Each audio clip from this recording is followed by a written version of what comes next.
Good afternoon, ladies and gentlemen. Welcome back to the Shadow and Sun Show, and welcome back to another Friday book review. I'm not doing an RPG today because there really isn't an Amber RPG other than the video game that I just cannot get a hold of. I thought about doing a guide to Castle Amber, but I was talking with a good friend of mine, and we were talking about firearms in fantasy games, and it brought to mind literally probably my favorite book of the Amber saga. This book, I was also talking with Kai last night about it as well.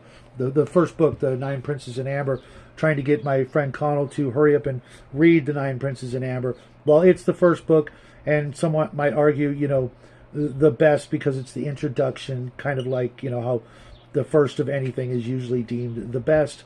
But the Guns of Avalon takes place, it's right, moments after the end of The Nine Princes in Amber, and it deals with our hero trying to do something that so many referees in games are really not fond of, and that's introducing firearms to their fantasy role-playing games. And you know me, I'm gonzo through and through.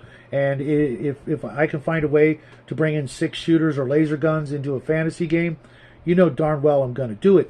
And in this book, the hero is trying to do something along those lines. He needs to find a way to get guns to win a huge battle, almost technically a war, and he has to use some knowledge that he's come across over his, massive lifespan to find a way around what is in essence the Dungeon Master saying no guns are allowed in Amber, but he found a way. I'm not going to tell you and spoil, all of that, but there is a way. There's always a way to get around just about anything that gets in your way in life or in games or what have you. And this book really summed it up nicely as a way, as a workaround. And the battles and the excitement in this book were just, as my other friend would say, right down my street. This is what I live for. Is this kind of action and adventure, the sword fight, the battles, the traveling to the war zone, so to speak, is just, it's hard to put into words having not read it and trying not to give out any spoilers. But I know there's a lot of friends of mine and folks out there who like the idea of firearms and technology, advancing past the Middle Ages era sort of, low-level technology. It's okay to have, cuckoo clocks and gears and things like that, but as soon as you want to, make a chunk of lead go at, high velocity at the opponents, people lose their freaking minds. And, it's going to happen. Unless you arbitrarily put limitations in front of your players and force them to stay stagnant in the Middle Ages or whatever environment they're in. There's always a way around everything. And I wanted to, share this with my friends and viewers out there who I've never met, that don't give up. There's always a way around it. You can always come up with some way to do what you're trying to do within a good game session and in the real world. If you think hard and long enough, you'll invariably come up with at least one idea of a way to accomplish your goal, whatever it is.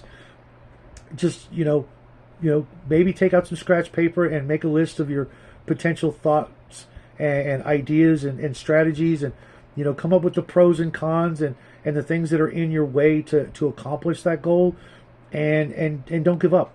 Corwin didn't give up, and, I'm not going to say what happened because it was actually rather unexpected. The ending of the first 5 books of Amber were not what I expected. Going through it, I was like rooting for the certain character to accomplish a certain thing, and sometimes life does that to you.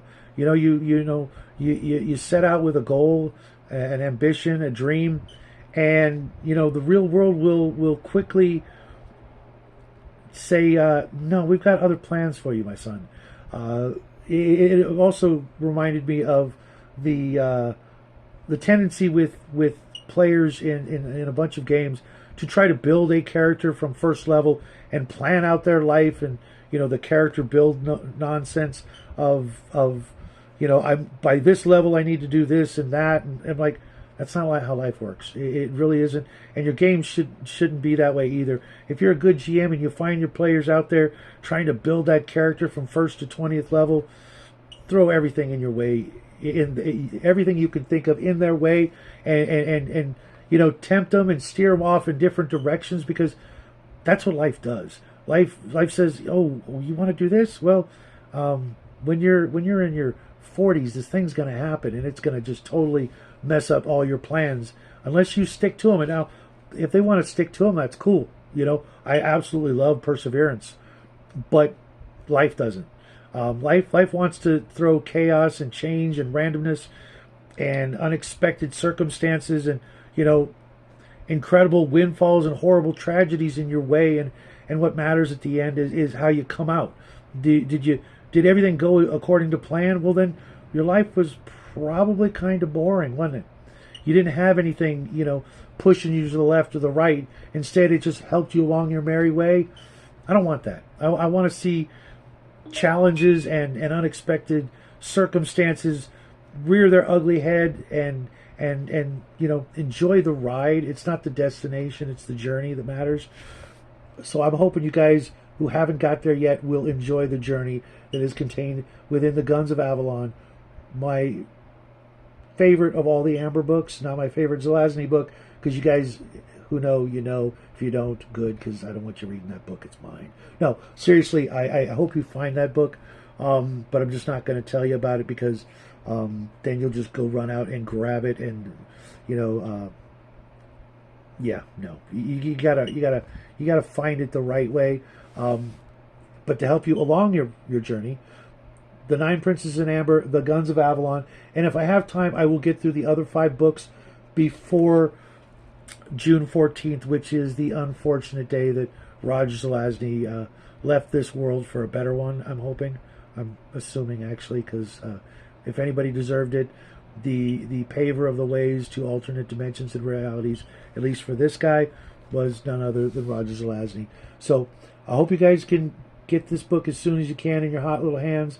I don't recommend the audiobooks unless they were literally narrated by Roger Zelazny. They're out there. I have them on cassette, but I don't have a cassette player. Otherwise, we'd be listening to it right now. But they're out there somewhere. Read the book. Get the book in your hand.